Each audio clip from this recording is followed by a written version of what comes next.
Los oyentes de La Cafetera sostienen este programa. Hazte mecenas y únete ya a la resistencia cafetera. radiocable.com/mecenas. Hola Fer, hola Resistencia. Soy Sonia desde Coruña. Hace ya varios años que escucho La Cafetera y que me siento muy acompañada y agradecida de pertenecer a esta gran familia. Una información veraz y honesta, junto con la reflexión y con el humor que todos los días nos dibuja una sonrisa, son varios de los motivos por los cuales he decidido lanzar una flecha a las profundidades del bosque de Sherwood, para ayudar a mantener este maravilloso programa. Larga vida a La Cafetera. Un biquiño. Son las 8:30 de la mañana. Las 7:30 en la Casa Museo de José Saramago. En Tías, Lanzarote. Buenos días, mundo. ¿Quieres un café? La Cafetera. En el programa La Cafetera de Radio Cable la ha entrevistado Fernando Berlín en La Cafetera. Durante 20 minutos en Radio Cable y dice todo lo que van a escuchar. Mañana en La Cafetera de Radio Cable. Radio Cable, que ha conseguido una auténtica primicia, ha entrevistado esta mañana y ha conseguido situar esa entrevista y lo que le ha dicho en los titulares de todos los... Dirige Fernando Berlín. Cuidado, porque con las cosas que había dicho, que yo le oí la grabación del programa de Fernando Berlín, que lo... Mire, yo parafraseando a Radio Cable, no estás sola. I never spoke to so many presidents all at one time. Some of you might know what a big speech like I have to do is coming up at State of the Union. Any advice you have for me in delivering my speech? Well, sir, in my capacity as president, all I had to deal with was a meteor. Joe Biden is on the run from his record and lying like crazy to try and escape accountability for the horrific devastation he and his party have created. All the while, they continue the very policies that are causing this horror show to go. We cannot take it any longer as a country. The president has got to do, in my view, is tell Netanyahu, sorry, you're not getting another nickel of U.S. taxpayer money to murder women and children in Gaza. Estamos aprobando una ley que va a ser un referente mundial, conforme a los mejores estándares europeos. La Comisión de Venecia avala la ley de amnistía y recomienda algunas cuestiones que las hemos hecho nuestras, que las hemos incorporado al texto de la ley de amnistía.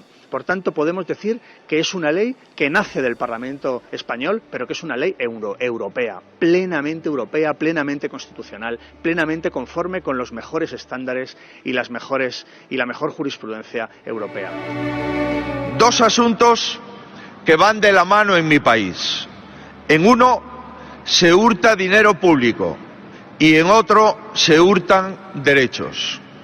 Hoy, un gobierno europeo va a dejar impunes delitos gravísimos contra el corazón de la Unión Europea, incluidos, insisto, delitos de terrorismo, de malversación de dinero público y de declaración de independencia de una parte de un Estado miembro. Un gobierno cada día más acorralado y más fácil de extorsionar por quienes ponen como precio el Estado de Derecho. Ara sí, que podem dir que podem votar una llei que és integral, per tant, que agafa tothom i que és d'aplicació immediata. A mi m'agradaria molt destacar que quan a Junts per Catalunya votem que no, és perquè tenim motius per votar que no. Es una ley que es plenamente legítima en términos democráticos. Primero, porque responde a la voluntad popular de la mayoría de los diputados elegidos en esta Cámara. En segundo lugar, porque es robustamente constitucional. Y en tercer lugar, porque está en plena sintonía con la legislación europea. Y en último lugar, a nadie se le escapa que esta ley es un refuerzo para la legislatura. Un terrorista no és aquella persona que exerceix el seu dret a la manifestació. Anem acord a acord. I una cosa és l'amnistia, i era la investidura, y una altra cosa son los presupuestos generales de l'Estat espanyol. José María Aznar, quien ya mintió descaradamente sobre aquellos atentados, atribuyéndoselos a ETA cuando sabía que era falso, es el mismo que en estos meses ha abanderado una estrategia golpista dispuesta a un solo objetivo: hacer descarrilar el gobierno democráticamente elegido tras los comicios del 23 de julio.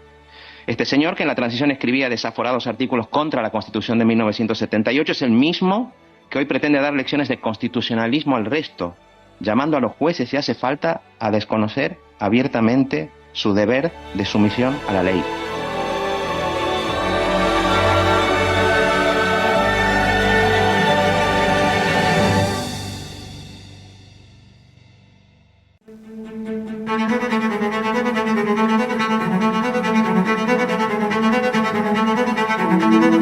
Tonight, I'm directing the U.S. military to lead an emergency mission to establish a temporary pier in the Mediterranean on the coast of Gaza that can receive large shipments carrying food, water, medicine, and temporary shelters. No U.S. boots will be on the ground. Muy buenos días, cafetera. Pues esto ha ocurrido precisamente esta noche durante el discurso sobre el Estado de la Unión. Biden ha anunciado que ordenaba crear un puerto de ayuda humanitaria en la costa de Gaza. La tarea será coordinada con Naciones Unidas y con distintas ONG con el fin de enviar barcos con alimentos a través de un corredor marítimo desde Chipre, algo de lo que ya dábamos cuenta precisamente esta misma semana aquí en la cafetera cuando conversábamos con Oscar Camps, que se encontraba precisamente en el puerto de Chipre con el barco Open Arms cargado a la espera de recibir la luz verde, cargado de ayuda humanitaria, y nos hablaba de la dificultad de esa operación. Dada la dificultad técnica de desembarcar en una playa, que eso ya todo el mundo sabe que es muy difícil, ¿no? Porque al no haber puertos, las playas son muy poco profundas y de mucha extensión. Antes no llegues al calado suficiente para que pueda llegar un barco de desembarco. Entonces hay una dificultad que hay que superar. Y aparte hay que garantizar la seguridad no solamente del equipo, sino de las personas que como tú bien dices, están desesperadas en busca de comida, ¿no? Y no queremos que ocurra nada más. Por lo tanto, bueno, el hecho de que no intervengan militares también lo complica, pero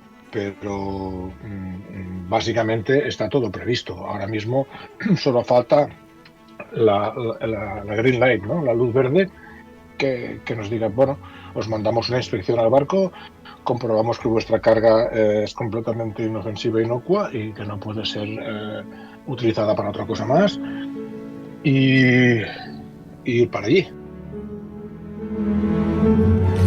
Bueno, pues anoche, durante el discurso del Estado de la Unión, Joe Biden dio esa luz verde tan anhelada, y una de las organizaciones no gubernamentales que participará en ese corredor humanitario marítimo será Open Arms, con quien, como digo, conversábamos este mismo lunes. Una espera de una semana, una situación que se ha hecho esperar y que finalmente pues parece haber recibido el ok. A pesar de que el mundo sigue también con el aliento contenido, a ver si de una vez se declara un alto el fuego que permita también, no solamente a través del mar, sino a través de un corredor humanitario, a través de los accesos de Gaza, pueda ayudar a introducir en esa zona ayuda humanitaria. Bueno, muy buenos días a todos, es la noticia sin duda de la mañana, y hoy ese discurso tiene un enorme protagonismo en las ediciones, aquellas que lo han acogido, porque esto ha sucedido esta noche. Biden ha dicho muchas cosas, también ha intentado desmarcarse con mucha vehemencia del discurso de Donald Trump, ha intentado mostrarse muy enérgico precisamente para combatir todas las acusaciones, tanto las relacionadas con su estado físico, de edad, como con la fuerza y la contundencia de su gobierno. Pues ha intentado desmarcarse de las políticas de Donald Trump. No satanizaré a los migrantes, decía Biden, y con el foco colocado también no solamente en estos asuntos, sino en la paz en Oriente Medio. Bueno, pues esto es en esta mañana, como digo, algo que centra la información. Vamos a hablar de ello, pero hoy es 8M, el Día Internacional en el que el foco se coloca sobre la igualdad de género, sobre las mujeres. Y hacíamos esta semana precisamente una reflexión en torno a lo que han cambiado algunas cosas y lo poco que han cambiado otras, las enormes resistencias que todavía siguen existiendo. Hay algunos especiales de los periódicos que están enfocados sí a esta fecha hoy, y es la razón por la que hemos elegido además el hashtag del programa que nos preguntaba anoche Mamen Páez. Decía, espero espero que busquemos algún hashtag relacionado. Pues almohadilla la cafetera 8M, almohadilla la cafetera 8M, porque efectivamente son muchas las cuestiones que merecen ser visibilizadas y de forma testimonial, aunque sea, puesto en el foco esta simbólica fecha. Pero fijaos, hoy estaba viendo los especiales que han hecho algunos medios, público.es, eldiario.es, algunos medios online en la red que han incluso sustituido sus logotipos y, por ejemplo, han hecho un especial en público.es que nos recuerda algunos de los avances que ha vivido la sociedad española. Fijaos, cómo era la televisión en los años 80. Se aceptaban algunas cosas que hoy serían completamente impensables. Que la mujer necesita ese pedazo de tío ahí. Y al hombre blandengue le detesto. Ese hombre de la bolsa, de la compra y... ¿qué te voy a decir? Yo, el carrito del niño con el coche y el de qué. Y ahora vamos a escuchar el testimonio profundo y sincero de María Ascensión del Calvario, mujer maltratada por su marido. Como portavoz de la Asociación de Mujeres Maltratadas de España. Mi problema no es ni más ni menos ni quito ni pongo, es un problema común, con común denominador, denominado por muchos y denominado por otros. Ay, perdón, es que mi marido me pega. Mi marido me pega todos los días.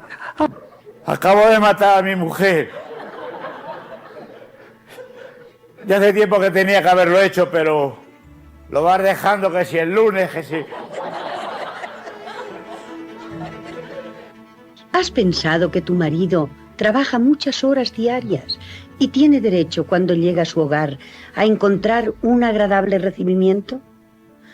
Mira esto y procura que nunca le falte su copita de coñac.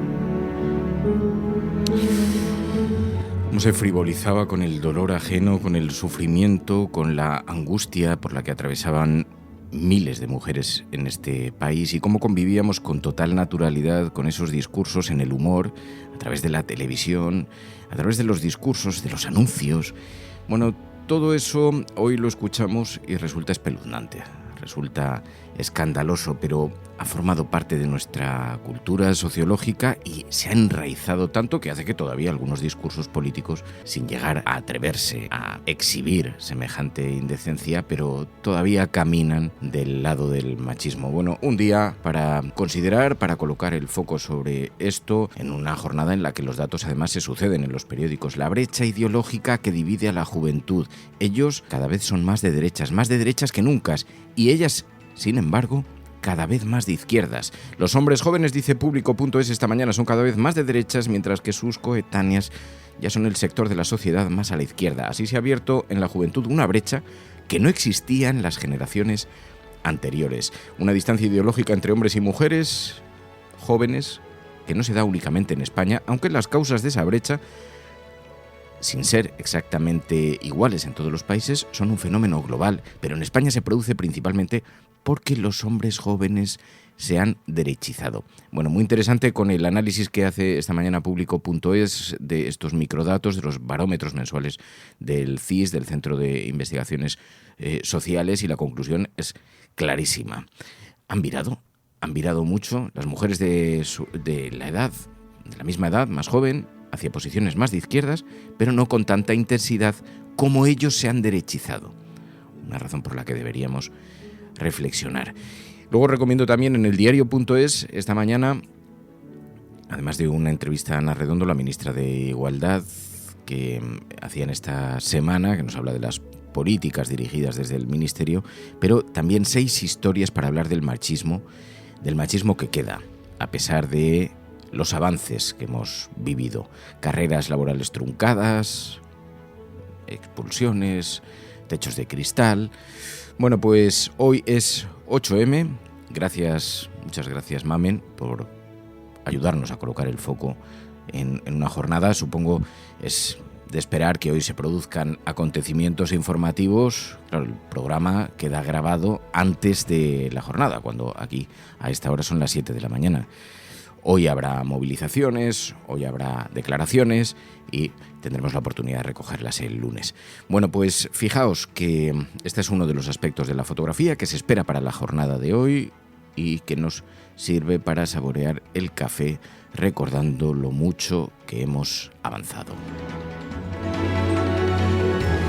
Buenos días a todos, queridos amigos de La Cafetera. En esta jornada, hoy, ya sabéis que en La Cafetera, los viernes, cuando tengo que acudir a la tele, hacemos un café preparado con mimo a lo largo de la semana, un café de puchero, cocinado a fuego lento, para que cuando levantéis os encontréis con vuestra cafeterita caliente y con los periódicos, las noticias, los titulares, y que además recupera un poco la esencia que vio nacer a este programa, que se emitía sin vídeo, se emitía en audio, un tipo sentado en solitario, en pijama, en el estudio, con los periódicos delante, con una taza de café y con el sosiego que da la intimidad de una casa para poder conversar con los oyentes. Así que recuperamos un poco esa esencia y a esta hora, cuando estéis escuchando esto, seguramente yo estaré sentado o en Telecinco o en La Sexta, que son las dos tertulias a las que tengo que ir. Ya sabéis que a los que sois suscriptores de La Cafetera os podéis incorporar a nuestro grupo de mecenas,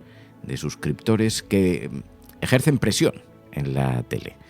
Hemos hecho un grupo de WhatsApp y para que me ayudéis durante el transcurso de estas tertulias, siempre decimos, tú también puedes influir en televisión, tu discurso. Yo hago de enviado especial de los oyentes de La Cafetera a las televisiones. Y a través de este grupo de apoyo, pues hay gente que facilita datos, de pronto dice, mira, este dato es muy interesante, argumentos, oye, Fernando, habría que incidir en esto. Y mantenemos una conversación. A mí me hace sentir que no estoy solo, que estoy acompañado. Llevamos solamente, no sé si son 2 semanas con el grupo. Se va incorporando, de vez en cuando va saltando algún mecenas que me dice, oye, yo me quiero sumar a ese grupo de apoyo cafetero. Resulta muy estimulante.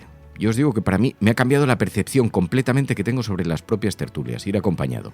Porque estoy ahí sentado y ya no vivo con la misma intensidad ni con la misma ansiedad en las tertulias, porque además como te sientes acompañado, pues la gente te va enviando cosas y por lo menos vas comentando, joder, y también vas matando el tiempo. Así que os lo agradezco muchísimo, y aquellos que no seáis suscriptores de La Cafetera, pues una razón más para hacerse suscriptor, influir también en los medios de comunicación a través de estos grupos de apoyo cafeteros. Bueno, pues vamos a empezar. Esta mañana las portadas de los periódicos nos llevan a la amnistía. Sabéis que ayer finalmente salió adelante en la votación en el Congreso de los Diputados. La ley pasó el trámite clave de la Comisión de Justicia, el acuerdo entre JxCat, Esquerra Republicana y el Partido Socialista.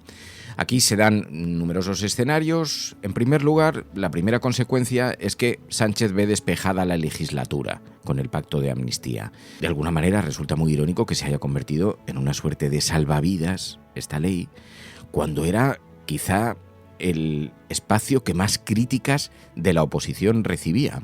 Ahora veréis que no han parado. Pero sin embargo, supone una suerte de éxito político para el gobierno de Sánchez, que además ha visto cómo contaba paradójicamente con el aval de la Comisión de Venecia, que es un recurso que se había guardado el Partido Popular, que había intentado utilizar el Partido Popular para criticar la amnistía, que desde el exterior fuese analizada, y como le dieron la razón al gobierno diciendo que encajaba no solamente en el sistema legal europeo, sino que además, digamos que tenía paralelismos con otros perdones, con otras amnistías, con otra suerte de indultos amnistiados que se habían producido en Europa, encajaba en el marco legal europeo. Esto le ha servido de balón de oxígeno al gobierno, que se encontraba en plena crisis por el caso Koldo de las comisiones de las mascarillas. Así que, haciendo frente a un caso de corrupción, de pronto vuelve el debate de la amnistía, que el PP estaba intentando patrimonializar y utilizar como ariete contra el gobierno, y se convierte en un salvavidas, porque lo han conseguido sacar adelante. Y da la impresión de que en el acuerdo con el independentismo también se incluye que a cambio el independentismo apoyará los presupuestos generales del Estado. Esto lo han negado. Ayer vimos a Míriam Nogueras celebrando la aprobación de esta ley, pero diciendo que una cosa es una cosa y otra muy diferente son los presupuestos generales del Estado. Ara sí, que podem dir que podem votar una llei que és integral, per tant, que agafa tothom i que és d'aplicació immediata. A mi m'agradaria molt destacar que quan a Junts per Catalunya votem que no, és perquè tenim motius per votar que no. Un terrorista no és aquella persona que exerceix el seu dret a la manifestació. Anem acord a acord. I una cosa és l'amnistia, i era la investidura, i una altra cosa són els pressupostos generals de l'estat espanyol.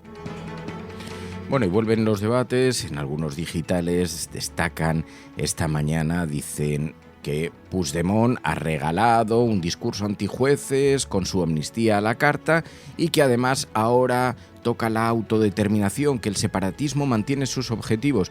Es un debate bastante estéril que vamos a ver seguramente cómo inflaman las portadas de los periódicos y las tertulias, pero digo que es bastante estéril porque en realidad la amnistía no obliga a nadie a cambiar de ideología.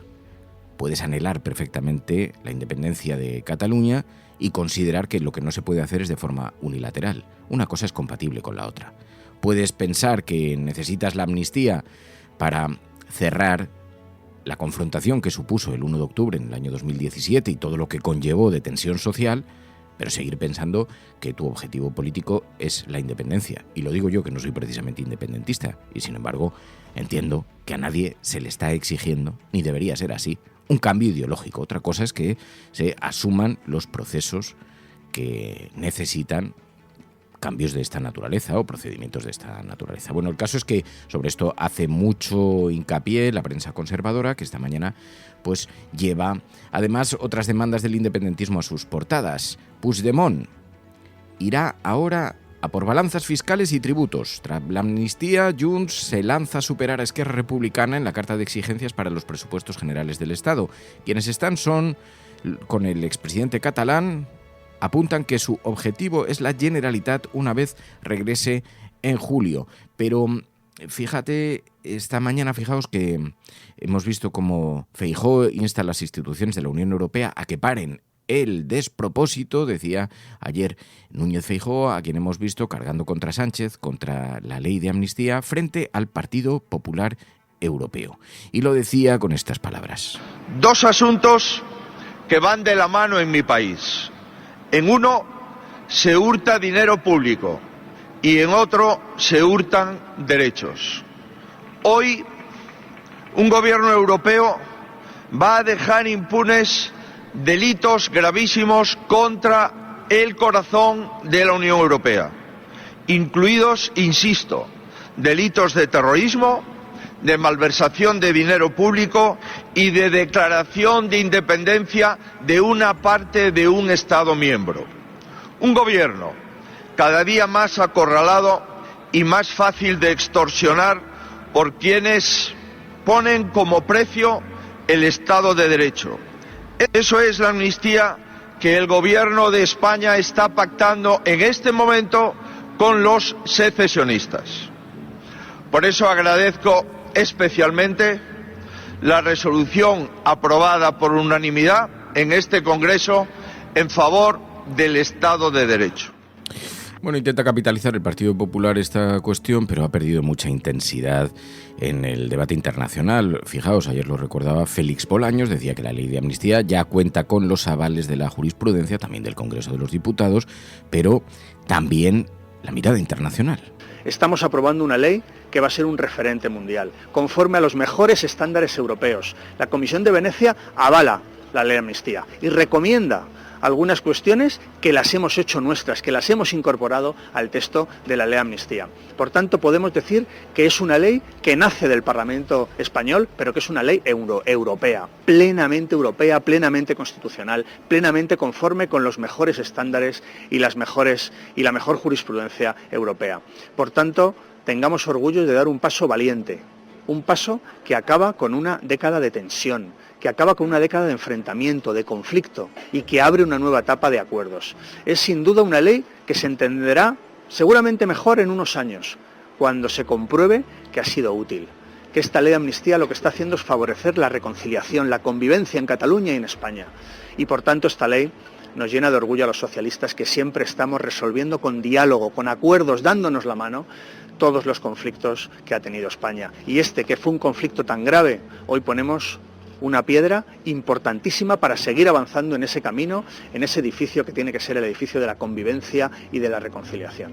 Y por eso quiero concluir felicitándome y diciendo que gracias a todas las personas que lo han hecho posible, gracias a los grupos parlamentarios que hoy van a firmar estas transacciones a las que hemos llegado al acuerdo ayer por la tarde. Gracias a todas esas personas que nos dicen que por favor apostemos por la convivencia. Tratar de superar la brecha que se había creado en torno a las relaciones territoriales, en torno a Cataluña, es uno de los objetivos de esa ley de amnistía, que no nace con una vocación, no nace directamente de la planificación, sino de la necesidad. Como decía Pedro Sánchez, hemos hecho de la necesidad, o vamos a hacer, decía entonces, de la necesidad virtud.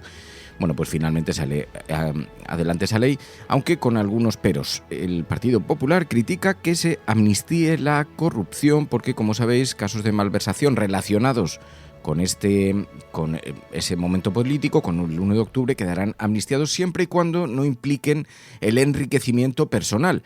Pero, aunque así sea, al Partido Popular ha señalado esto como una de las cuestiones más dolosas de la tramitación de esta ley. Llevamos días escuchándoles decir a los proponentes de esta iniciativa parlamentaria que les repugna la corrupción.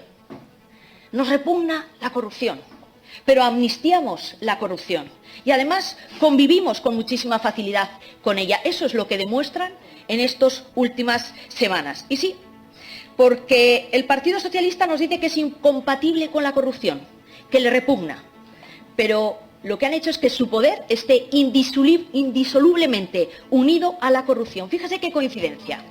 Eso decían desde el Partido Popular y hoy, sí, los medios, hasta los medios más conservadores.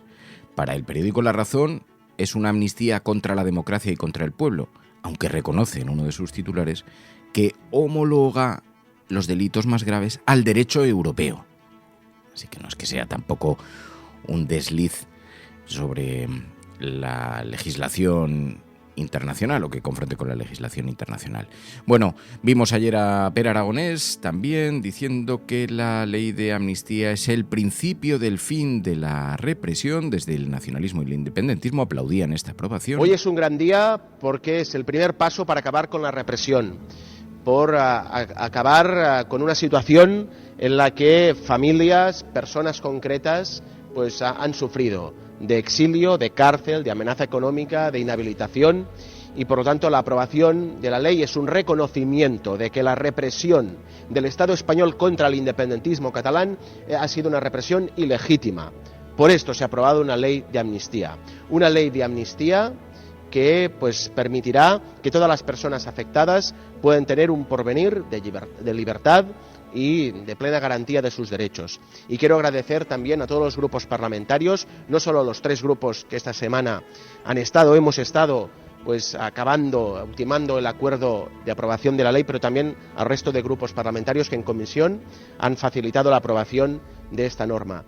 Y hoy nuestros pensamientos están con las personas beneficiadas de esta ley, las que podrán volver a abrazar a sus seres queridos en su casa, en Cataluña, a las personas que verán cómo la amenaza de prisión, de inhabilitación, de multa económica desaparece por fin de sus vidas y pueden pues soñar un futuro de libertad para ellos y para el conjunto de Cataluña. Bueno, porque lo que es cierto es que, es verdad, la prensa pone mucho énfasis en los líderes independentistas y en Puigdemont, al que han convertido en el rostro de aquellas personas beneficiadas por la ley de amnistía, y es evidente que le afecta, pero hay hasta 1000 personas vinculadas de una u otra manera con el proceso independentista que estaban siendo señaladas por los tribunales. Y eso abarca de todo. Hay desde maestros que abrieron un día el colegio para que se pudiera celebrar esta consulta, hasta gente que estaba frente a la policía en los días de las cargas policiales. Hay de todo. Algunos de los cuales han tenido que hacer frente a multas económicas, a un montón de cuestiones que ahora quedan saldadas con o quedarán saldadas cuando termine la tramitación con esta ley de amnistía. Pero la cuestión es que sí, ha sido aplaudido incluso por los sindicatos. Hemos visto a Álvarez de UGT, a Unai Sordo de Comisiones Obreras, que señalan que la amnistía dará resultados positivos. Sin entrar en las consideraciones del acuerdo, que no lo que no lo conozco. Lo que creo es que para España, y quien crea en la unidad de España y quien crea en España, que España, por cierto, es diversa, es plural, afortunadamente creo que deberíamos de estar pensando que este es un camino que dentro de unos años veremos que nos va a dar resultados positivos. Generar medidas de gracia, la ley de amnistía o indultos, como hizo el gobierno o como incluso el propio Núñez Feijóo parece ser que sugirió en determinadas circunstancias, son medidas que hay que interpretarlas en clave de recuperar una normalidad institucional, política y social. Son medidas de gracia y que por tanto generan desigualdad. Normalmente a los ciudadanos no se les amnistía, pero hay que relacionarlas con esas realidades políticas. El diario.es apunta esta mañana en su portada: el acuerdo entre Junts y el PSOE para la amnistía apuntala la estabilidad de la legislatura. Y también hemos visto a Ursula von der Leyen ignorando el SOS de Feijóo por la amnistía. Lo cuenta precisamente Irene Castro en este diario. El jefe de la oposición clamaba ante sus colegas europeos por la ayuda de las instituciones europeas contra esa medida de gracia, pero solo ha conseguido el respaldo del líder del PP europeo. Ursula von der Leyen ha decidido mantenerse al margen de esto.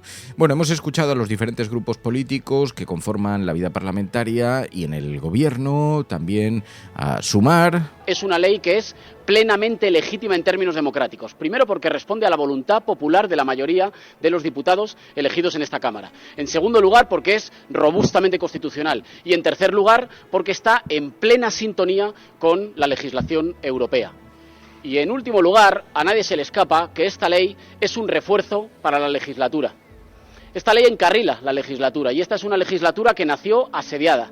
Desde que se invistió al gobierno de coalición de izquierdas, hubo poderes muy destacados que respondieron a un llamamiento, ese llamamiento que hizo el señor José María Aznar, que dijo: quien pueda hacer que haga, que puede intervenir, que intervenga. Desde que pasó eso, hubo una verdadera ofensiva reaccionaria contra el gobierno, de la cual los fascistas en Ferraz eran solo la infantería. Pero importantes estamentos del poder económico, del poder del Estado, han llevado todo este tiempo una estrategia de asedio contra el gobierno, simple y llanamente porque no les gustaba el gobierno salido de la representación popular. Bueno, la legislatura hoy sale reforzada y eso significa que encarrilamos el camino para hacer aquellas cosas por las que nos votaron. A nosotras y a nosotros, a los diputados y a las diputadas de Sumar, nos votaron para aumentar la democratización, para caminar en la democratización de la relación entre los pueblos, pero nos votaron también para la justicia social y para la distribución de la riqueza, nos votaron también para avanzar en derechos sociales y nos votaron para aumentar la libertad. Por ejemplo, la libertad de las mujeres para decidir sobre su cuerpo, por ejemplo, la libertad de todo el mundo para tener más tiempo disponible y para que su tiempo no se le vaya enteramente solo.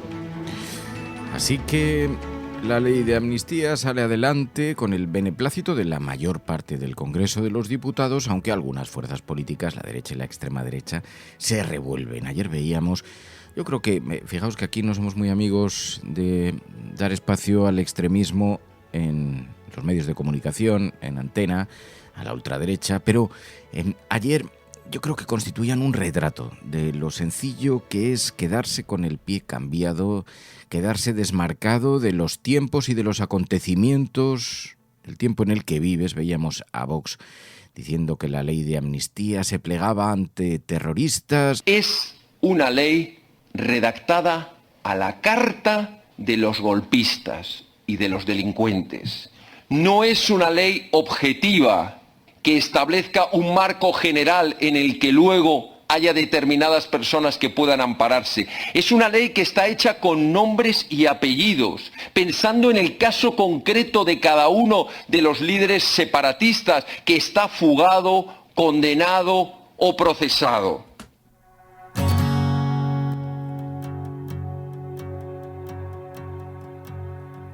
Bueno, nos sirven también para hacer un retrato de las diferencias que existen también en la fotografía de este país. Bueno, muchas cosas hemos visto. También vimos a Bildu aconsejando al Partido Popular y a las derechas a cambiar el argumentario. Yo creo que teniendo en cuenta que ya les ha fallado alguna de las estrategias, estaría bien, por sentido común, cambiar el argumentario.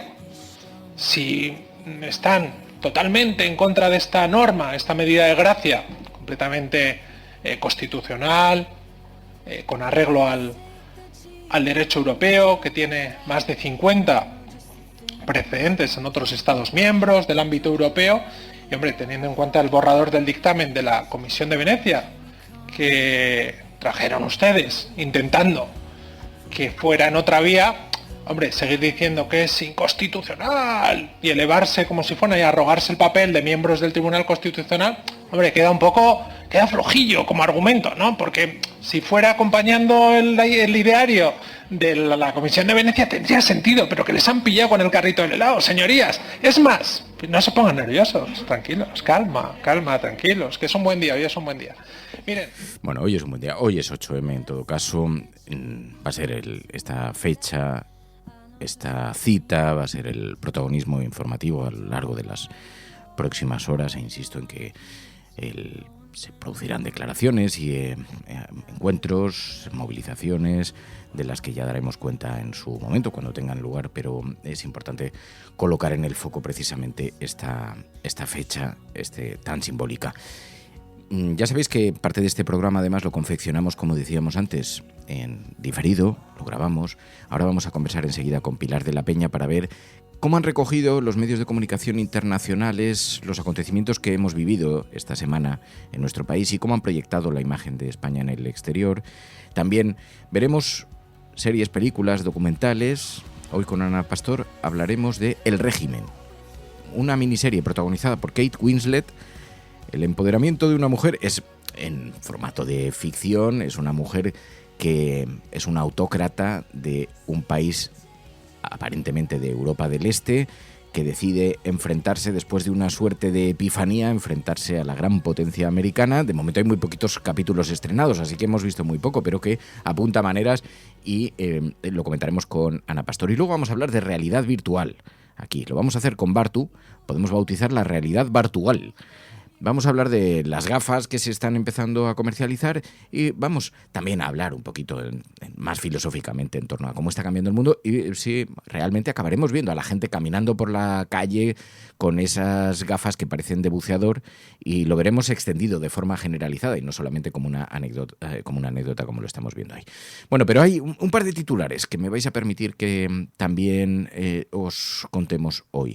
Ayer supimos que Podemos ha recurrido a Juancho López de Uralde para encabezar la lista por Álava. Incorporan a su candidatura para las alianzas, para las autonómicas, a Alianza Verde, esta organización que tiene como líder a Juancho López de Uralde, que lo explicaba precisamente a través de las redes sociales así. Unón es para mí y para nosotros y nosotras una satisfacción presentar esta coalición que finalmente culmina el trabajo y que es coherente con el trabajo que llevamos haciendo desde hace mucho tiempo de la mano de entre Alianza Verde y Podemos en distintos territorios. Yo quisiera destacar, sobre todo, más allá de las cuestiones programáticas, quisiera destacar que esta es una coalición que se fundamenta en valores, en unos valores que para mí y para nosotros y nosotras son muy importantes y que creo que son la base de este acuerdo. En primer lugar, la lealtad. Bueno, pues impondrán la mirada verde en una candidatura en Álava. Le deseamos mucha suerte a Juancho López de Uralde, de quien tenemos una extraordinaria imagen por su defensa tenaz, constante, durante años de las políticas verdes frente a muy importantes poderes. Lo hizo estando al frente de Greenpeace, después en el Parlamento y ahora presenta este acuerdo y también consuma una cierta distancia con Sumar, como se intuye. Pero finalmente esta candidatura, ¿dónde se medirá? En Álava. Allí estará Juancho López de Uralde encabezando esa candidatura. Bueno, más cosas que ocurrieron ayer. Ayer también vimos una intervención que ha sido extraordinariamente viral en las redes sociales. Emilio Delgado, de Más Madrid, señalaba a Ayuso, la frutera ausente, decía, que dejó morir a los ancianos en las residencias, que ahora presume de libertaria. Y en este vídeo que se ha hecho muy viral en las últimas horas... Voy a tener a las personas mayores de la Comunidad de Madrid en palmitas. ¿Saben quién pronunció esa frase en mayo de 2020? La frutera ausente. Desde entonces, hasta las declaraciones que hizo recientemente en las que decía que para qué íbamos a llevar a las personas mayores a hospitales y se iban a morir igual, han pasado casi 4 años. 4 años con miles de víctimas en residencias cruzadas por unos protocolos terribles, 4 años de cierre de las comisiones de investigación, 4 años de poner comida podrida en los platos de las personas mayores que viven en una residencia, 4 años de inspecciones insuficientes, sanciones ridículas y vuelta a contratar con las mismas empresas sancionadas una y otra vez. 4 años de La frutera ausente. Claro, se le da tanto espacio a las salidas de tono de Isabel Díaz Ayuso que resulta muy llamativo que no tengan el mismo espacio las ironías con las que contestan también los grupos de la oposición. Porque hemos oído hablar mucho de lo de me gusta la fruta, ¿cuánto oiremos hablar de la frutera ausente? Pues sospecho que mucho menos, porque ya sabemos cómo está la imagen, la fotografía general. Bueno, pues con esto tenemos un resumen informativo para comenzar la jornada de actualidad, pero finalmente viendo algunas de las cosas, la evolución de este país, comenzábamos este tramo escuchando los anuncios de los años 80 en la televisión, el señalamiento a las mujeres, la frivolización con su dolor, con el dolor de las mujeres maltratadas y cómo hemos cambiado hasta nuestros días, atravesando numerosas épocas, numerosas etapas. Ahora la etapa política está caracterizada por esto de la amnistía, pero resulta muy llamativo ver cómo lo que señalan los medios de comunicación, incluso en la derecha, en sus portadas, es que nos hemos ido homologando poco a poco a Europa. Homologándonos al derecho europeo. ¡Ay, el tiempo, cómo va pasando! Y ahora, por fin, ya somos europeos. Bueno, pues vamos a la información internacional.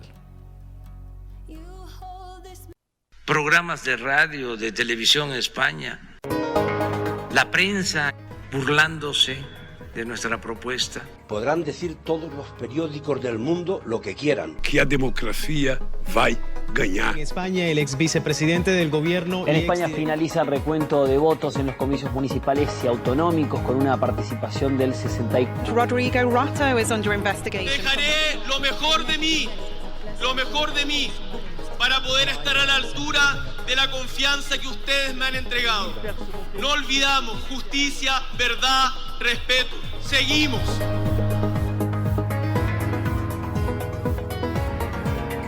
Bueno, pues ya sabéis que aquí abrimos un capítulo también los viernes para hablar de la información internacional, de la manera en la que la prensa internacional recoge noticias sobre nuestro país, con Pilar de la Peña. Pilar de la Peña, buenos días.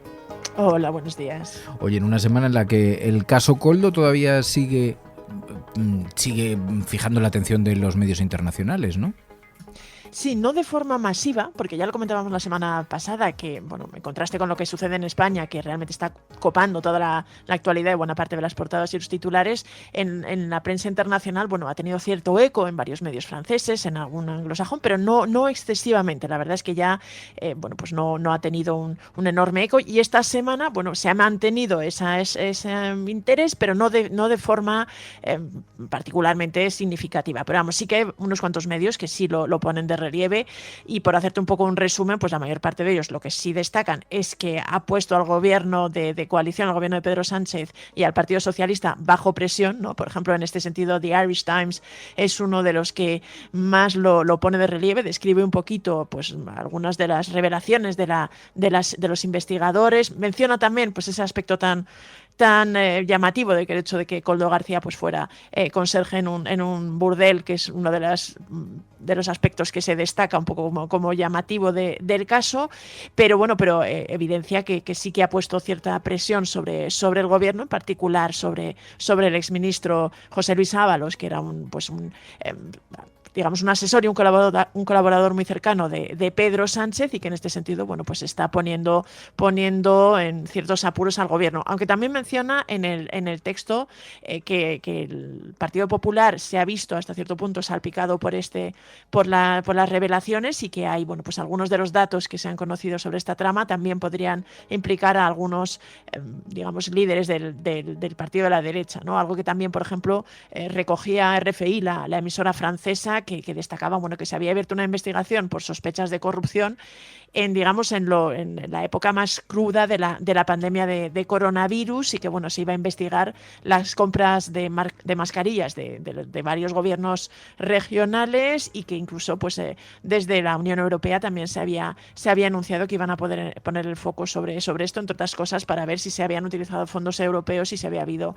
algún comportamiento o alguna práctica poco correcta o que pudiera considerarse corrupción. Luego otros medios internacionales, por ejemplo, algunos franceses como Le Telegramme o La Provence, destacaban que realmente la derecha ha endurecido los golpes contra Pedro Sánchez con todo este escándalo, y que en particular han señalado a la presidenta del Congreso, Francina Armengol, que realmente se ha visto vinculada con esta trama y con estas denuncias. Y algún otro medio como la Libre Belgique, por ejemplo, ponía de relieve que el escándalo incluso se había cobrado alguna cabeza de un alto cargo, y en concreto destacaba el cese del responsable de puertos en el Ministerio de Transportes por todo esto. Así que más o menos eso es un poquito lo que están contando fuera de España del caso Koldo o del escándalo de las mascarillas.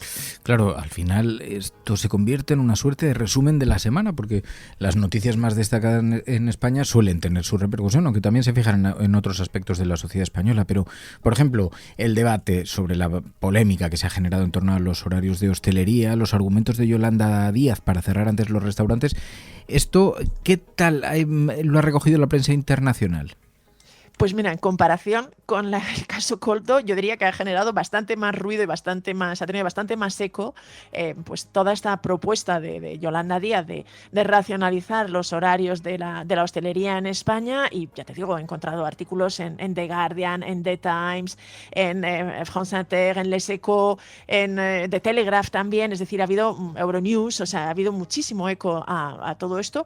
Y fíjate que muchos de estos medios, aunque destacan la polémica y el debate que se ha abierto en España, y cómo en un país que considera la vida nocturna e incluso esos horarios, digamos, tardíos para comer, para cenar, una especie de seña de identidad, pero los británicos, por ejemplo, sí se hacían eco de los argumentos de Yolanda Díaz, ¿no? The Guardian, por ejemplo, titulaba la advertencia de la ministra de Trabajo de que estos hábitos de comer tan tarde y hasta altas horas suponían un riesgo para la salud mental de los trabajadores. The Time también recogía que la ministra o que Yolanda Díaz había asegurado que era una locura que los restaurantes siguieran abiertos a la 1 de la madrugada, y en general se pone de relieve que esta polémica que ha generado también, y eso lo destacan casi todos los medios internacionales que se hacen eco de ello, muchas críticas, y en concreto mencionan las palabras y la reacción de Isabel Díaz Ayuso y de buena parte de los hosteleros, ¿no?, que defienden que esto es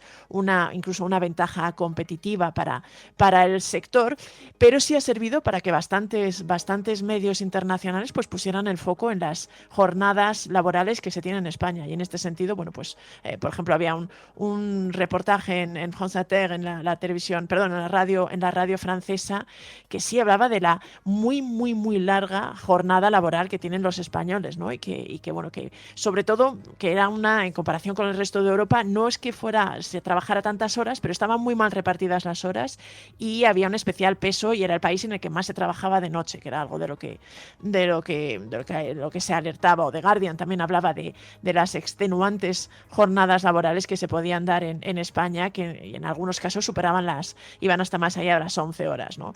Así que ha sido un tema, ya te digo, que ha tenido mucho eco. También la reacción de indignación y el hecho de que buena parte de la sociedad española considera estos horarios una especie de derecho, también ha sido resaltado en los medios internacionales, pero sí que ha tenido bastante eco, y sobre todo, ya te digo, se ha puesto de relieve los argumentos y los motivos que aducía Yolanda Díaz para abrir este debate sobre los horarios y sobre la racionalización de los mismos, o que se pudiera cerrar antes restaurantes y bares. Otro artículo que ha tenido mucha repercusión, he visto además que lo habían retuiteado bastante, ese texto del Financial Times, la agencia Bloomberg, que ponía el foco en cómo Madrid está atrayendo a la élite global, y dice, pero esto que da un respiro además a los ricos, exenciones fiscales, que genera consecuencias que sin embargo pagan los ciudadanos. Sí, la verdad es que en los últimos días han coincidido dos importantes y muy significativos y muy influyentes medios económicos como Bloomberg y el Financial Times en examinar un poquito el atractivo que es evidente que tiene ahora mismo Madrid. De hecho, algunos lo llaman la nueva Miami, ¿no? La nueva Miami, porque está atrayendo a buena parte de las grandes fortunas, especialmente latinoamericanas, que se vienen a vivir a la capital española, y que se adquieren grandes viviendas y en general, pues hay una especie de éxodo y de presencia de estas grandes capitales, ¿no? Y en este sentido, el Financial Times detalla un poquito y lo especifica en concreto que buena parte de ellos son de Latinoamérica. Eso le llama la atención, son los que hablan de la nueva, de Madrid como la nueva Miami, y que en este sentido, pues también estaría destacando con respecto a competidores en Europa como París y Londres. Y pues hablaba un poquito de los motivos por los que esto sucedía. Y señalaba que además, de la proximidad o de los vínculos culturales, del idioma, que en el caso de la inmigración latinoamericana podía tener bastante peso, pero que también había una serie de beneficios fiscales muy significativos, ¿no? Mencionaba, por ejemplo, las Golden Visa que otorgan el permiso de residencia a cualquiera que compre una vivienda de más de 500.000 euros, y luego señalaban que Madrid es la comunidad autónoma española con los impuestos más bajos de toda España. Y mencionaban también algunos beneficios que había anunciado Isabel Díaz Ayuso, incluso algunos recortes fiscales o ayudas a inmigrantes latinoamericanos que también podía estar ayudando. Pero era bastante más contundente Bloomberg, con dos artículos, que uno de ellos era una columna de opinión, pero que hablaba un poquito de esto, ¿no? De que efectivamente Madrid realmente había sido una especie de nuevo polo de atracción para lo que llamaban la élite global. Y señalaba que no era la única que lo estaba intentando atraer, pero que se daba una especie casi de obsesión por intentar atraer a las grandes fortunas, y que algunos gobiernos se están volviendo un poquito adictos. No mencionaba directamente al gobierno de Isabel Díaz Ayuso, porque lo hacía de forma más genérica, pero sí señalaba el caso particular de Madrid, ¿no? Que realmente a base de dar este respiro a las grandes fortunas estaba atrayendo, pero esto estaba generando una serie de consecuencias indeseadas que estaban pagando sobre todo buena parte de la población, ¿no? Y citaba, por ejemplo, los precios que se estaban pagando por las viviendas, especialmente en los barrios de más alto standing de la capital, pues estaban empujando al alza tanto los precios de compra como también los del alquiler, y eso, entre otras cosas, pues estaba generando problemas para los residentes que eran señalados en estos dos medios. También hemos visto cómo Le Monde destacaba que en plena crisis y protesta del campo en España se está dando el fenómeno de que los fondos de inversión están comprando tierras agrícolas en masa. Sí, fíjate que este es un reportaje que firmaba su corresponsal, la corresponsal de Le Monde aquí en España, Sandrine Morel, que era interesante porque destacaba y ponía de relieve que así como en parte de Europa, digamos, el malestar y esta crisis de los agricultores se había ido apagando, en España se mantenía y había incluso todavía protestas, pero ponía de relieve que en paralelo a todas las quejas que estaban esgrimiendo los agricultores, que tenía que ver con las trabas burocráticas, con la competencia de otros países o incluso con las normas ambientales de la Unión Europea, en paralelo en España se estaba produciendo un movimiento de fondo llamativo, que era la llegada masiva de fondos de inversión comprando tierras agrícolas, ¿no? Y mencionaba algunos 3 o 4 operaciones concretas muy importantes por las que se habían adquirido una gran cantidad de tierras, y señalaba que incluso que en 2023 los estudios indicaban que grandes fondos o grandes grupos financieros habían adquirido explotaciones y tierras españolas por valor de 2.000 millones de euros, ¿no? Y ponía un poquito de relieve cómo en este momento la agricultura en España se había convertido en una especie de activo alternativo al sector inmobiliario para los grandes fondos, ¿no? Ponía de relieve alguna de los logros y de los beneficios que tenía en las tierras y la agricultura en España, ¿no? Decía que, por ejemplo, en relación a otros países el precio de las explotaciones era relativamente bajo, que además había ventajas con el clima, que incluso a pesar de los problemas que había con la sequía, el nivel de la agricultura en España estaba bastante profesionalizado y había incluso importantes y buenas infraestructuras que compensaban los problemas de irrigación, y que se estaba dando esta situación. Señalaba señalaba que algunos sindicatos de pequeños agricultores lo señalaban como un motivo de inquietud porque se podía estar produciendo una especie de uberización del campo, pero que otros agricultores pues lo estaban aprovechando para intentar vender al mejor precio sus tierras. Oye, también hemos visto la iniciativa pionera en Cataluña de dar a las mujeres de forma gratuita productos para la menstruación reutilizables. Esto también ha tenido repercusión fuera, ¿no?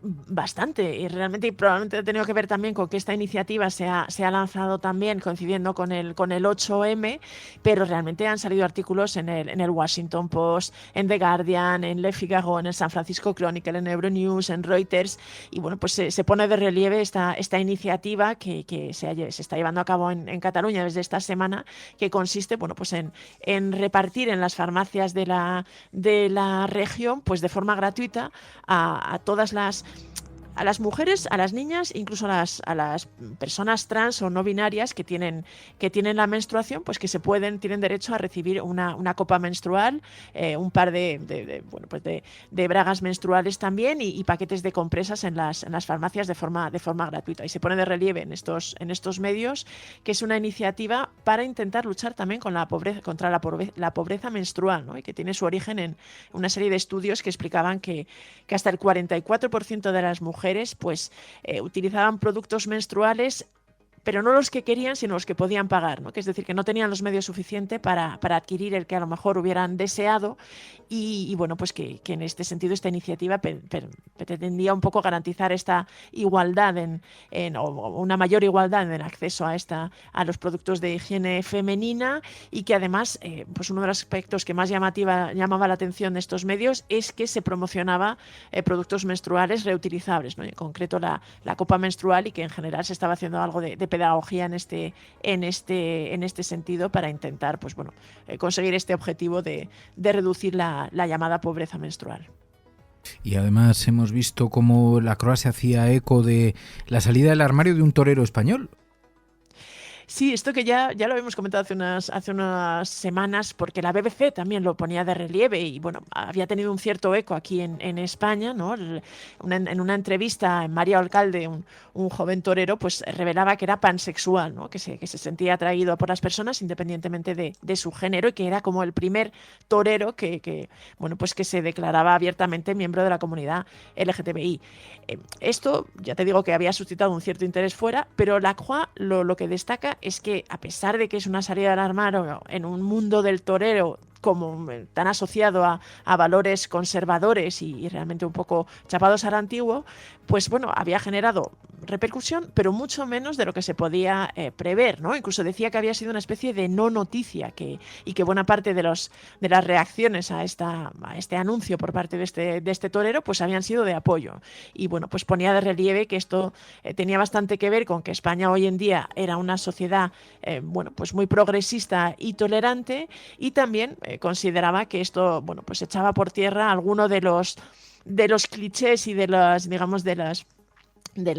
ideas preconcebidas que se suele tener sobre el mundo de los toros, ¿no? Y decía, incluso citaba a algunos expertos que señalaban que es que en realidad siempre había habido toreros homosexuales y que en sí misma la figura del matador de toros pues tenía algo de figura pansexual, ¿no? Y que había una cierta ambigüedad en el torero, tanto por la forma en que viste como incluso la manera en que se produce la lidia y todo esto, y bueno, pues lo destacaba este diario francés. Además hemos visto cómo la prensa internacional ponía de relieve también el anuncio de que finalmente Protección de Datos ha ordenado paralizar ese proyecto de WorldCoin en España que escaneaba el iris de los voluntarios y les daba criptomonedas, ¿no? Sí, la verdad es que ha tenido mucho eco este anuncio. Fíjate que la semana pasada creo que comentábamos que en un medio francés se habían hecho eco de esta campaña que había generado cierta inquietud, ¿no? En la cual pues se ofrecía criptomonedas a cambio de que las personas voluntariamente aceptaran que se escaneara su iris para un proyecto de esta compañía WorldCoin, detrás de la cual está Sam Altman, que es el creador también de ChatGPT, ¿no?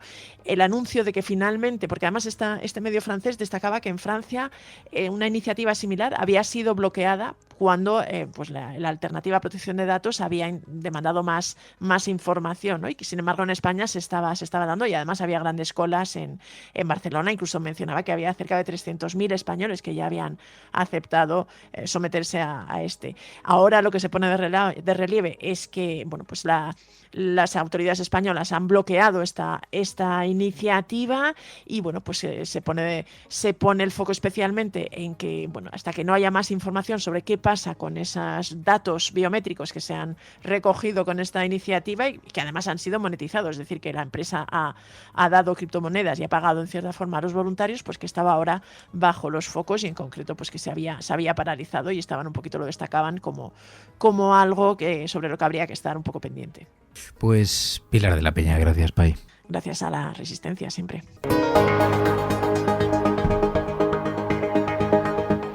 La Cafetera y Neutral presentan Plata o Plomo. El mundo en series. En el Juego de Tronos o ganas o mueres. Con Fernando Berlín y Ana Pastor. ¿Sabes dónde estás? Es una radio pirata. De la zona neutral. Nos recuerda un poco por qué luchamos. La noche es oscura y alberga horrores. La noche es oscura y alberga horrores. Nada cambia de golpe. Si estuvieras en una bañera que se calienta poco a poco, morirías hervida sin darte cuenta. Estamos juntos. Somos un trío. ¿Nosotros vivimos románticamente juntos? Hola, habla con Walter White. Usted dijo que estaba casi muerto, ¿vale? Dijo que moriría en cualquier momento. Éramos capaces de ser y hacer todas esas cosas porque estábamos informados por grandes hombres reverenciados.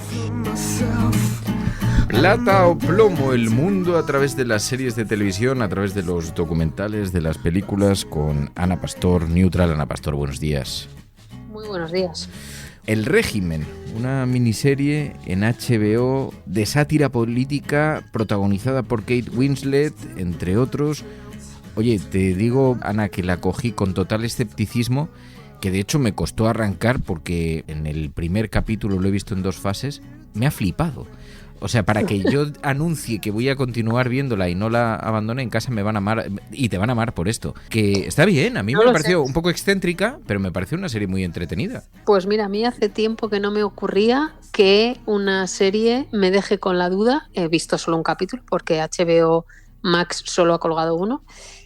Son 6 en total y me ha dejado con la duda de si es una auténtica genialidad o una zumbada impresionante y una tomadura de pelo. Tengo la duda, al ver tu mensaje hoy he pensado, vaya, qué curioso, a Fer le ha gustado, habrá que seguir, pero es verdad que tiene una protagonista a la que yo seguiría al fin del mundo y más allá, que es la que me ha abierto la puerta claramente. Bueno, y la estética, un poco la propuesta inicial que te hace del tema, ¿no? Claro. Que es Kate Winslet y que aparentemente habla de política.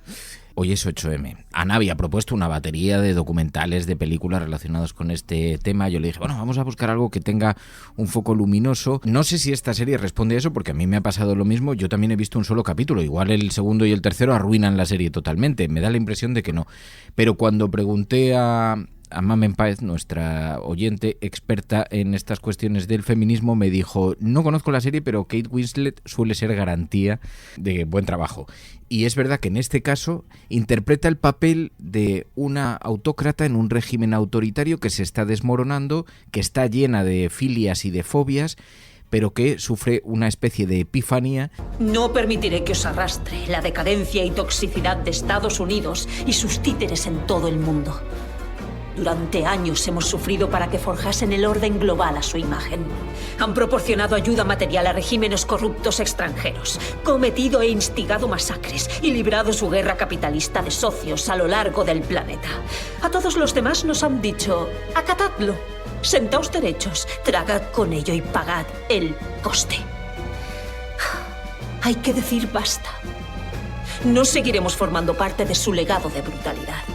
No vamos a seguir como hasta ahora, sufriendo por su codicia.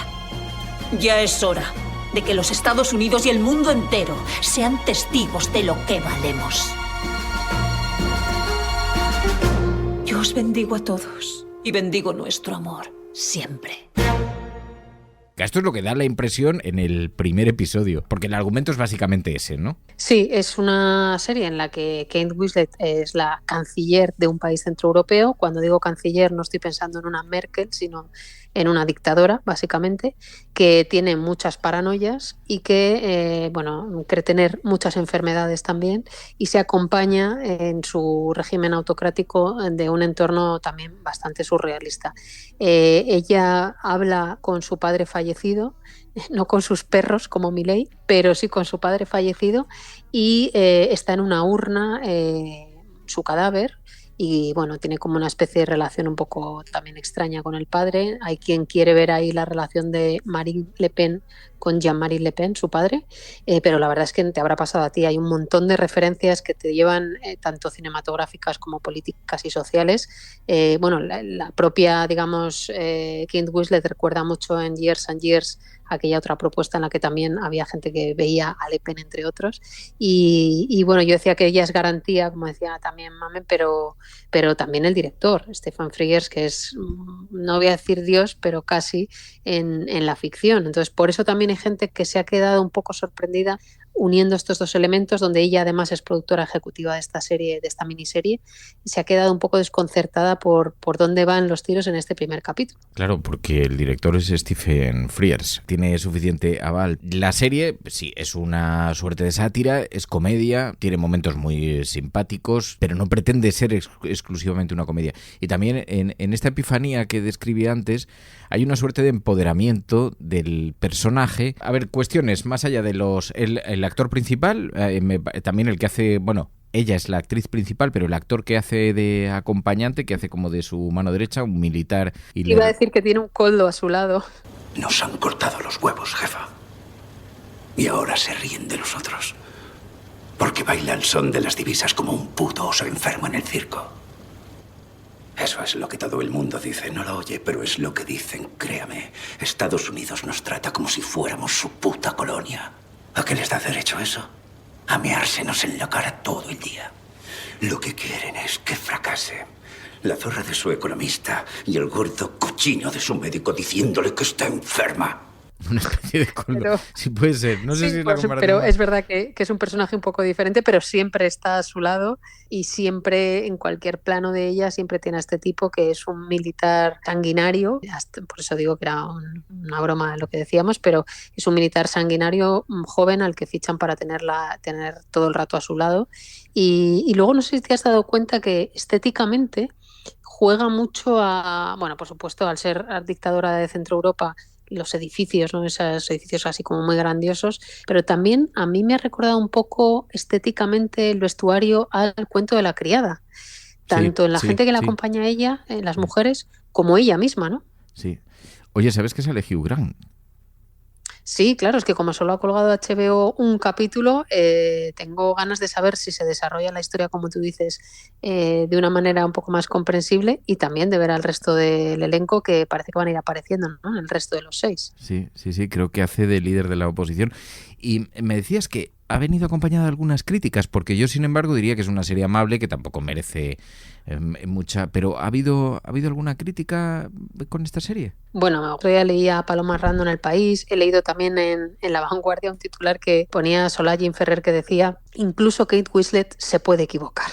Y es verdad que como ella es un polo de atracción tan positiva en tantas cosas, la hemos visto tantas veces hacer discursos en detalles pequeños, porque yo creo que ella tampoco ha buscado nunca una grandilocuencia en sus posiciones, pero la ves en un photocall, en un estreno, la ves en una entrevista con una chica joven, incluso en las fotografías y en la manera de ejercer la profesión, con arrugas y con canas y lo que haga falta para hacer un buen papel. Las mujeres envejecemos también como los hombres, y eso se ve, ¿no?, según vas cumpliendo años desde que la conocemos a ella.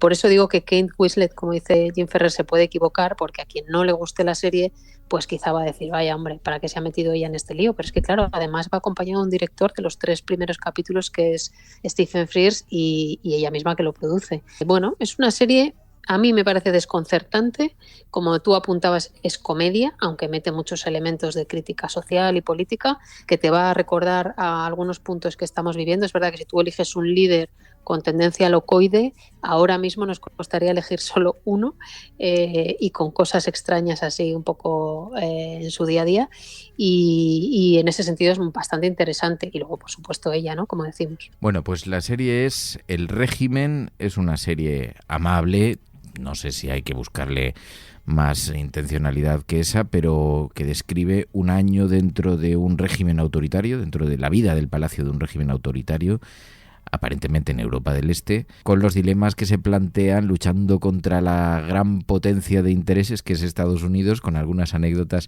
interesantes. Pues Ana Pastor, Neutral, gracias. Un abrazo. Plata o plomo. El mundo en series. En el Juego de Tronos o ganas o mueres. Con Fernando Berlín y Ana Pastor. ¿Sabes dónde estás? Es una radio pirata. De la zona neutral. Nos recuerda un poco por qué luchamos. La noche es oscura y alberga horrores. La noche es oscura y alberga horrores. Nada cambia de golpe. Si estuvieras en una bañera que se calienta poco a poco, morirías hervida sin darte cuenta. Estamos juntos. Somos un trío. ¿Nosotros vivimos románticamente juntos? Hola, habla con Walter White. Usted dijo que estaba casi muerto, ¿vale? Dijo que moriría en cualquier momento. Éramos capaces de ser y hacer todas esas cosas porque estábamos...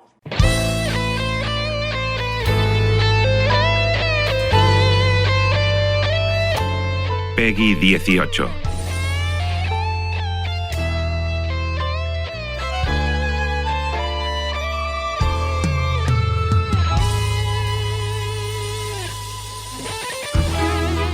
Ay, el entretenimiento digital, el mundo virtual, el mundo de los videojuegos, pero también de la tecnología, los viernes aquí en la cafetera y siempre de la mano de algún oyente que nos hace de guía por el proceloso mundo de las nuevas formas de entretenimiento. Señor Don Bartu, muy buenos días, ¿qué tal? Muy buenas, Fer, ¿qué tal? ¿Cómo estamos? Pues no sabía yo que tú tenías esta afición por los mundos virtuales, pero a ver dónde piensas, con quién piensas que estás hablando, que tú ya sabes que yo sufrí, que tuve un periodo de entrenamiento con las Oculus, con las gafas de realidad virtual. Tenía mi sensei, un oyente de la cafetera que me las hizo llegar. De hecho, no te creas que de verte ahí en la cafetera, en aquellas míticas sesiones de Twitch en las que te vimos ahí pajarear un poco con las gafas de realidad virtual, me picaste un poco el gusanillo. Ah, mira. Ostras, qué fuerte. Pues eso se lo debemos a Vicente Blanco, que oyente de la cafetera, que me las hizo llegar. La verdad, me dio la oportunidad para conocer las gafas de realidad virtual en primera persona, jugar a algunos títulos, jugar a algunos juegos, pero claro, todo esto ha explotado ahora de manera extraordinaria con el lanzamiento de las Apple Vision Pro, que han revolucionado completamente el mercado de las gafas de realidad virtual. No lo sé si es un fenómeno pasajero o no, ahora hablaremos, ahora especulamos sobre todo esto, pero porque lo que sí que ha introducido es una legión de fanáticos extraordinarios. Estamos viendo vídeos todos los días en las redes sociales de gente probando las gafas y experimentando con ellas, ¿no? Y eso que hasta ahora únicamente han salido en Estados Unidos. Se prevé que las Apple Vision Pro estarán disponibles en Europa a partir de 2025, todavía queda. De aquí hasta ese entonces probablemente Apple meterá muchas mejoras en las gafas, porque evidentemente hasta ahora las han sacado al mercado para un perfil de consumidor que son los early adopters, ¿no? Los que, digamos, los que un poco son más proclives a probar este tipo de tecnologías, a comprarla. Y evidentemente, bueno, están recopilando mucha información con respecto al feedback de estos primeros usuarios de las gafas, con tal de ir añadiendo mejoras y ver de qué manera lo enfocan al público europeo, ¿no? Son unas gafas de realidad virtual. Bueno, tú tienes unas, ¿no? No son estas, son otro modelo, otro tipo de gafas, son las de Meta, ¿no? Las de las Quest. Sí, yo tengo las Meta Quest 2 desde hace poco más de un año. Y las he ido utilizando, bueno, sobre todo por temas de mi trabajo, pero también las he usado a nivel personal para ir probando juegos, aplicaciones y demás. Estas gafas de Apple Vision Pro no son exactamente gafas de realidad virtual, es decir, sí que lo son, pero digamos pertenece más a una categoría más bien híbrida, que es la realidad mezclada o mixed reality, como se diría en inglés, que básicamente sería un poco pues esa mezcla entre realidad virtual y realidad aumentada, ¿no? Es decir, que con las Apple Vision Pro puedes sumergirte, ¿no? en mundos de realidad virtual en el que todo lo que hay a tu alrededor no existe, es una realidad, es una simulación en 3D, pero lo interesante de las Apple Vision Pro es que integran elementos de realidad aumentada, es decir, informaciones, paneles, gráficos, vídeos que pueden ir apareciendo a tu alrededor, que tú los puedes ir disponiendo mientras caminas o mientras estás en tu sala de estar, o bueno, mientras vas caminando por la calle, que es lo que hemos visto en muchos vídeos por internet. Claro, es que se ha puesto muy de moda enviar a las redes sociales, a TikTok, a Instagram, vídeos de gente probándolas en toda suerte de situaciones. Unas son reales, pero otras han sido ficción, porque también, oye, ha llenado páginas de periódicos, por ejemplo, el conductor de Tesla que fue detenido utilizando unas gafas mientras conducía. Claro, son unas gafas que tienen un montón de cámaras y que te dan la sensación de estar viendo la realidad mientras las llevas puestas, y que además le incorporan imágenes, como decía Bartu. Pero es a través de unas cámaras. Si de pronto fallan, te puedes meter un porrazo con el coche increíble. Y resulta que luego hemos sabido que en concreto ese vídeo, el conductor del Tesla dijo que no, que solamente fue una parodia que se rodó en un sitio donde no había circulación, que coincidió que había unos policías cerca y, bueno, grabaron un vídeo, pero ha dado la vuelta al mundo, lo que nos da una idea también de la manera en la que esto está siendo contemplado con muchísima expectación, ¿no? Sí, efectivamente, y hemos visto también todo tipo de vídeos hilarantes, ¿no? De gente procedentes de Estados Unidos, porque hasta ahora, ya digo, es el único mercado en el cual este tipo de gafas están disponibles, de gente llevándolas. Hay grandes influencers, como por ejemplo en el caso de Casey Neistat, que hizo un vídeo probando las gafas yendo a Times Square, yendo por el metro de Nueva York, etcétera. También Marques Brownlee, que es uno de los tech reviewers, ¿no? Este tipo de youtubers que básicamente se dedican a probar tecnología y comentar pues qué les parecen y tal, pues también ha hecho unas cuantas reviews bastante interesantes al respecto. Entonces sí, la expectación es bastante alta. Y este tipo de noticias, la verdad es que esto del conductor de Tesla no sabía que era una noticia fake, me acabo de enterar ahora que lo has dicho, pero bueno, es un signo indudable del gran impacto que este tipo de gafas están suponiendo. Luego también porque, bueno, el hecho de que Apple se meta de repente en el mercado del VR, pues eso va a hacer que, bueno, como ocurre un poco, ¿no?, en esta economía turbocapitalista en la que estamos metidos, que muchas otras compañías se espabilen y empiecen a mover un poco esas mentes y todos esos ingenieros para que se pongan a trabajar y a sacar modelos más competitivos. Sí, hemos visto a gente muy friki, porque yo he visto a una mujer utilizando esas gafas en una piscina. Decía, no puedo sumergirme porque no son acuáticas, pero estaba ella metida, pues hasta un poco más de la cintura, con las gafas puestas, o sea, gente en todo tipo de situaciones intentando. Pero es verdad que más allá de estas cosas, así un poco de la moda y de la exhibición, la verdad es que es una tecnología muy disruptiva, aunque creo que a Zuckerberg no le ha gustado mucho, ¿no? Parece. No demasiado, parece. Bueno, en fin, evidentemente, pues ya digo, por esta lucha de gigantes que están intentando ocupar este mercado, pues este tipo de cosas es lo que suele ocurrir, ¿no? Zuckerberg sí, hace unos pocos días, una semana o así, lanzó una review personal en la que probaba las gafas y, bueno, evidentemente los comentarios que iba a dar estaban un comentario en vídeo que hizo de cara a favorecer las MetaQuest, que son las gafas de Meta, bueno, de Facebook, su compañía, y evidentemente haciendo como un comparativo un tanto, pues bueno, evidentemente intentando inclinar la balanza hacia sus gafas, ¿no? De todos modos, bueno, yo tengo que decir que yo he probado las gafas de Meta y he probado tanto las MetaQuest 2 como las MetaQuest 3 Y tengo que decir que, bueno, que la verdad es que son un tipo de gafas bastante interesantes. Aún así, bueno, yo quiero probarlas. Me gustaría probar las Apple Vision Pro porque evidentemente esos $3.500 que cuestan, por noticias que comentas, ¿no? De esta mujer que intentó llevarlas bajo el agua. Tampoco hay que ponerse mucho a hacer el tonto con eso, con la pasta que cuestan, ¿no? No, total. Que evidentemente, bueno, a ver, esa Apple evidentemente va a inflar un poco los precios porque es la marca que es. Aún así, bueno, las Apple Vision Pro llevan un tipo de tecnología y un esfuerzo de ingeniería detrás que yo creo que justifican en parte ese precio, ¿no? Claro. Luego, la cuestión es si estamos preparados para la realidad virtual, porque los juegos lo están. Yo, claro, tuve la oportunidad, ya fue hace 2 o 3 años, había algún juego que era verdaderamente espectacular,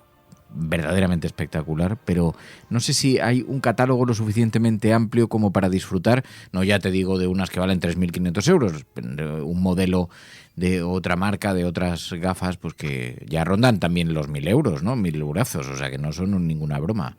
Pero ¿está preparado esto? ¿Estamos preparados para la realidad virtual, la tecnología, los servicios que hay, las apps, los videojuegos? Bueno, a nivel de bolsillo sí, porque precisamente, bueno, desde que salieron las MetaQuest 3, por ejemplo, las MetaQuest 2 bajaron de precio. Creo recordar que estaban ahora rondando no sé si sobre los 400 euros, una cosa así. Pero bueno, son bastante más baratas que en el momento en el que salieron. Mira, sí, precisamente las MetaQuest, lo estaba mirando ahora, las MetaQuest 2 cuestan ahora unos 300 euros, las 3 unos 600 y el modelo Pro, que es digamos la gama más alta, pues está en torno a los 1.200 euros.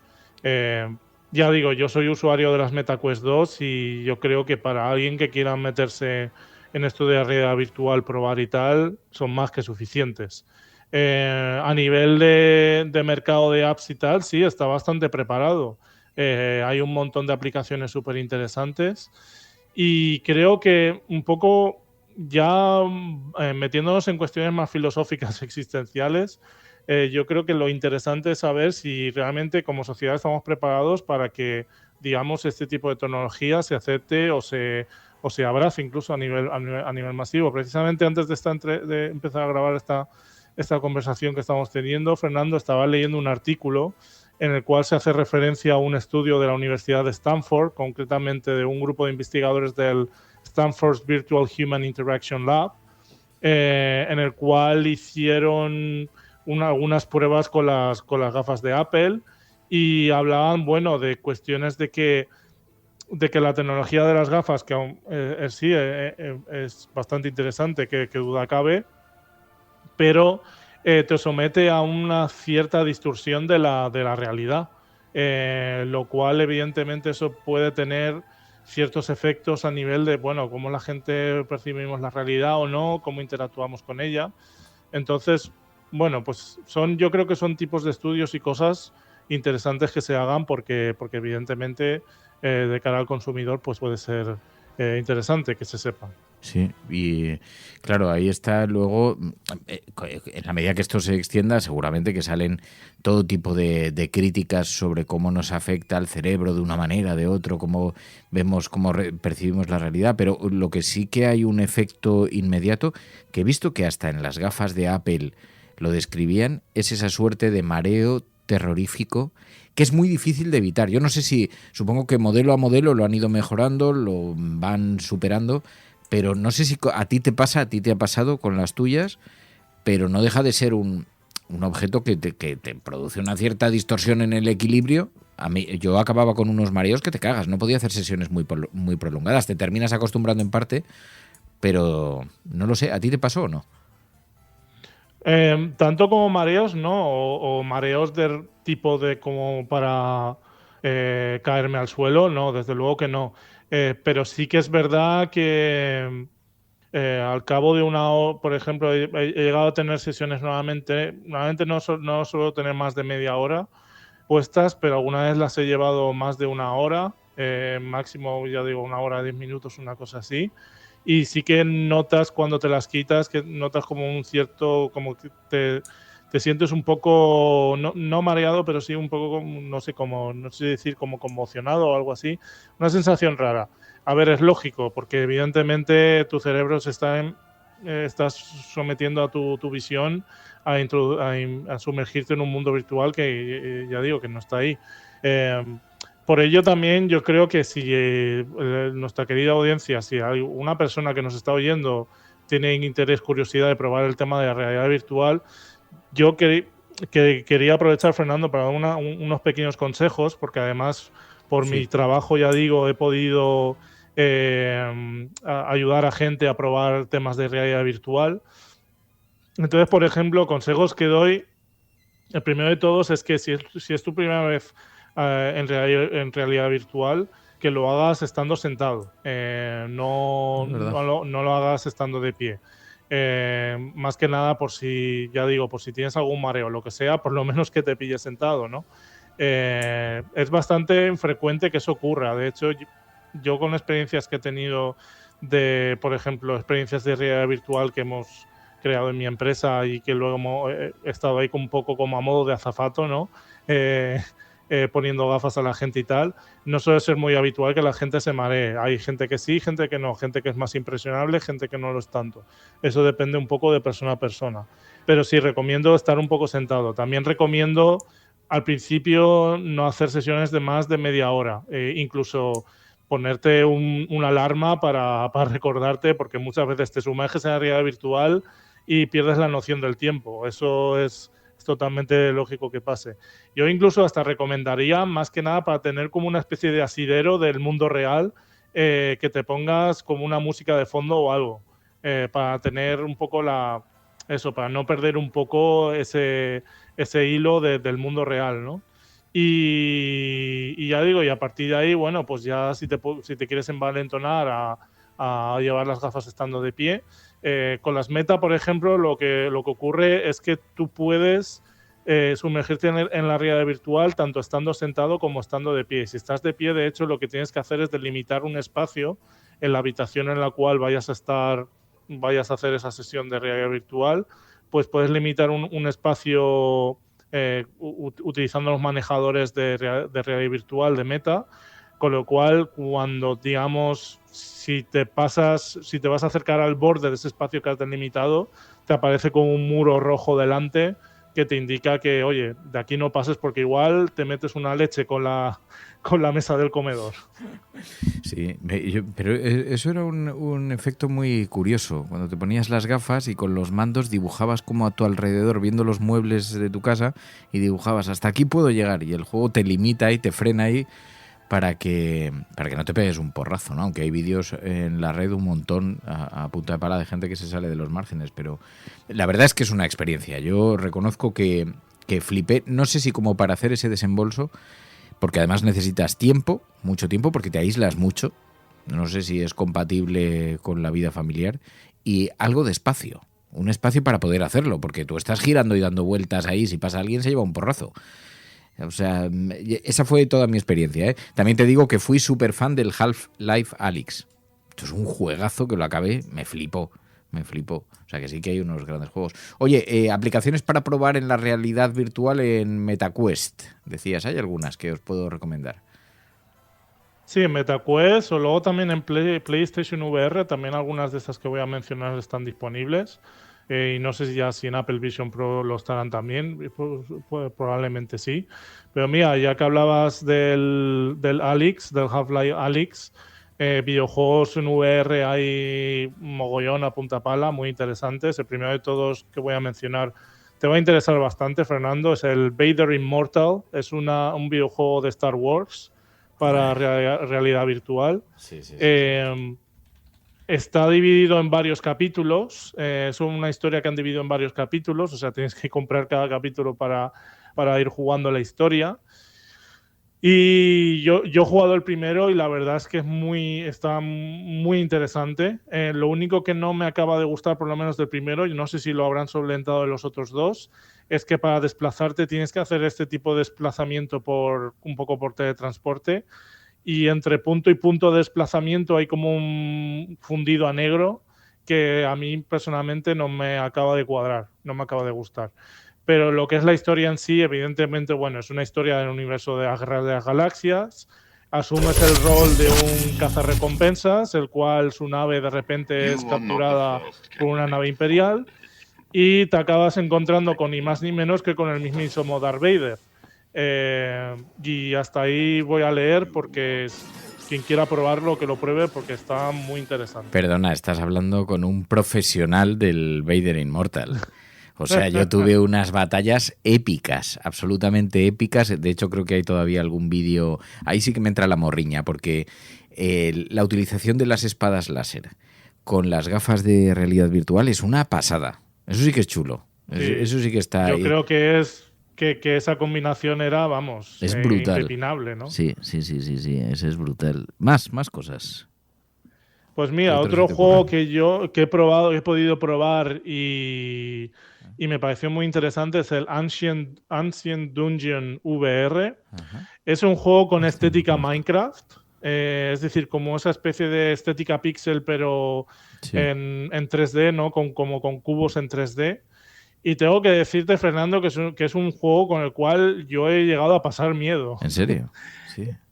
Básicamente el juego lo que te propone es que eres un aventurero o aventurera que tienes que meterte dentro de una mazmorra infinita. Cada vez que juegas al juego, cada partida, la mazmorra es aleatoria, por lo cual no siempre es igual que la primera vez que juegas.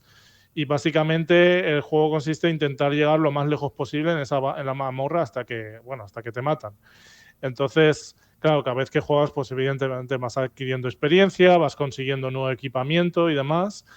Pero lo que ya digo, es un juego con el cual yo he pasado algo de miedo porque lo que es la atmósfera, los ruidos, los sonidos de los gruñidos de los enemigos que te vienen de lejos, que no sabes muy bien de dónde te vienen.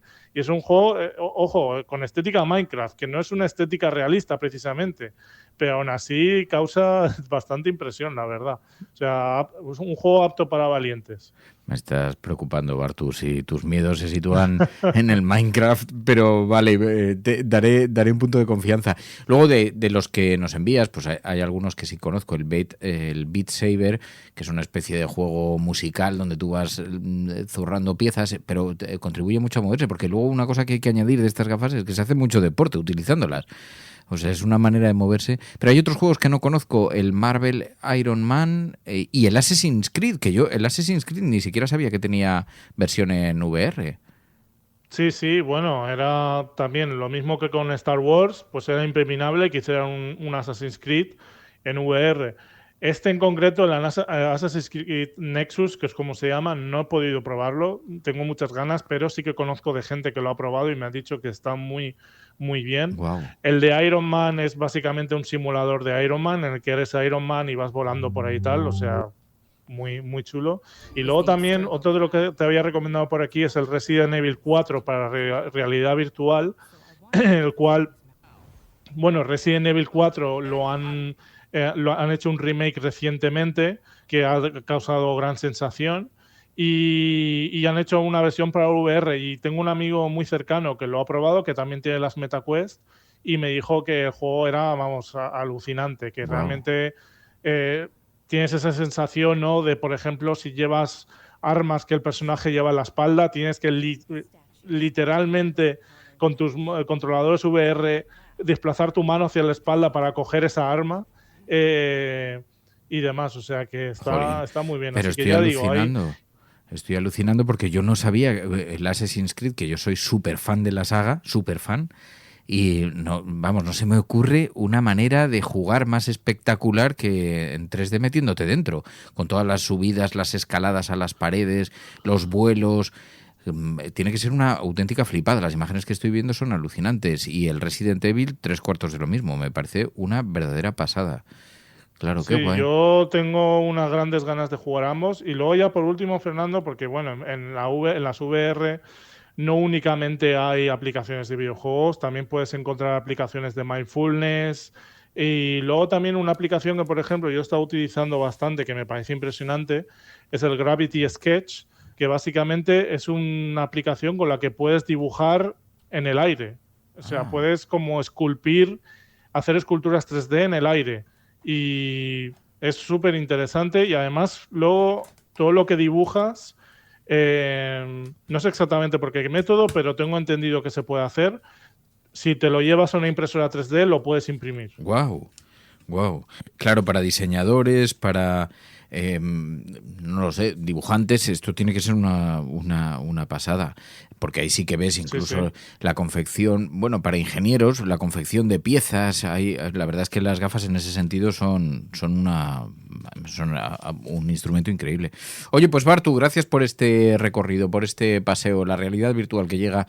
Y claro, yo por eso no he querido ser muy crítico con todos los que están exhibiendo sus habilidades en las redes sociales, que dejan algunas imágenes en ocasiones muy ridículas, pero no he querido ser crítico porque, digo, no voy a ser yo como con los teléfonos móviles, que había quien decía, esto en la vida lo vamos a ver por la calle. Y hemos tardado 2 días en verlo. A lo mejor dentro de nada todo el mundo va con unas gafas muy aparatosas que parecen de bucear caminando por la calle y no nos extraña. Así que no seré yo el pesimista, pero en fin, el mundo de la realidad virtual. Gracias, Bartu. A ti, Fernando. Muchas gracias.